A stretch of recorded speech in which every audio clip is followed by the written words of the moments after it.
Hello, I'm Mantastic'c and Fantastic, and today I'm going to be talking about the 5 Magic Stones new Fest exclusive celebration Godfest that has just gone live in North America. So this is not like a regular Super Godfest because it costs 5 instead of 10 Magic Stones, but to compensate accordingly, the rolling rates have been adjusted. You have an 8.5% chance to acquire any 7-star Godfest exclusive, including the new Seawolf, who will make you howl with delight. You have a 9% chance for any 6-star Godfest exclusive, bringing the total Godfest exclusive chance to 17.5%. That is reasonable for 5 Magic Stones. It's not amazing, it's not terrible. And then extra zest, so to speak, would be the Samurai 3 Pantheons. There is a 1.5% chance to get the green or the yellow one, and then there are a couple of 5-star X Godfest exclusives available. So if the Samurai 3, if the 5-star X Godfest exclusives are meaningful to yourself, that does make the total rolling value of desirable cards a little bit higher, which of course may give you more motivation to roll. But with that being said, I want to take a little closer look at who is available. So if we look here, the 7-star Godfest exclusive lineup is pretty good. You've got Nautilus, you've got Royal Oak, you've got New Fagan Rai and Zera Core for all their new evolutions if you're trying to make those cards.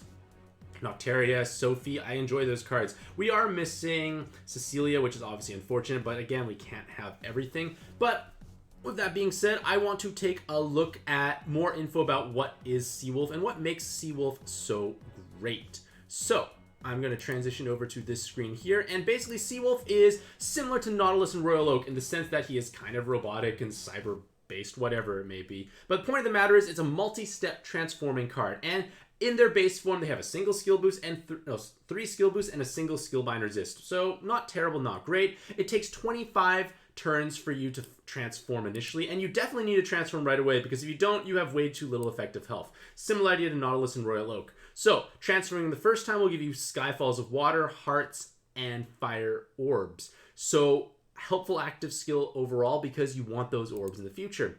Second transform, you have some personal damage. You've got quite a bit of bulk now, so you're reasonably durable, and then you have another 6 turns to fully transform, which again is similar to Royal Oak and Nautilus. You have this kind of window. So usually, generally speaking, you want to be able to enter a dungeon and immediately transform right away, and then find a way to survive these 6 turns while you're significantly weaker, because if you don't match water and fire orbs, you don't get the damage reduction. Thankfully, your health stat is 4.41 times in the first transform, so even if you get orb trolled, there is a possibility that you may be able to just tank and through that initial floor. And then once you finally transform, that's when the party truly starts, because you have quadruple 7 combos, so 4 7 combos with a sizable attack stat, so large amounts of personal damage, a single VDP, you have enhanced fire combos and enhanced water combos, so a bit more damage for even your sub attribute because you are forced to actually match water orbs alongside of it. You are still vulnerable to binds, which is again like Royal Oak and Nautilus, so it's easy enough to correct with any bind immune weapon assist. And then once he is in this final transform state, they have a 2-turn active skill, which will give you an attack buff based on the number of 7 combos on the team. So with 2 Seawolves, you already have 8 7 combos, which means you have a 1.8 times attack multiplier when you use their active skill. And because it's a 2-turn cooldown, you use 1 every other turn, or every single turn, just alternating between them. And you're pretty much guaranteed to have multiple cards with lots of 7 combo awakening, so the attack multiplier boost will be quite high. Obviously nowadays with the 10 combo awakening they may be a little less common for 7s, but at the same time you probably have more than enough attack multiplier. Those enhanced fire combos and even water combos will start adding modest to significant amounts of damage, especially if you have more of them on a given team. And then in addition to having that attack buff, you change light to fire and wood to water, so you are able to generate the orbs that you need to have. You don't get hard orbs like Seina's active skill, but at the same time, that's okay. You probably have other ways to get hard orbs, or maybe you can just sustain yourself. This is obviously a bit of a drawback compared to Nautilus, Royal Oak, who actually make hard orbs with their base active skill, but I'm quite confident you'll find ways to heal up enough.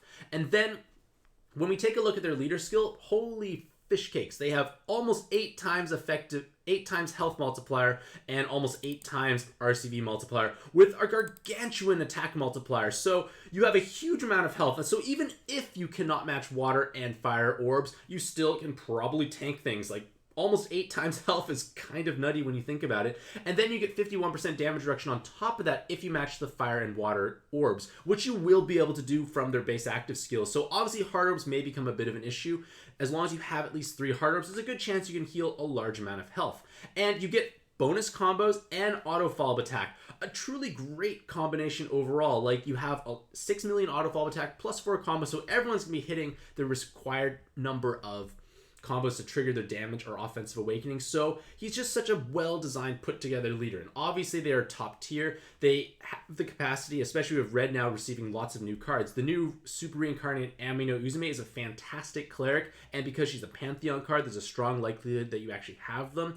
And basically you can just populate them as needed in order to have the 25 skill boosts to transform initially, because you want to make sure you can transform initially, survive those 6 extra turns for maybe delays or shields, and then you just start rolling and mowing through content.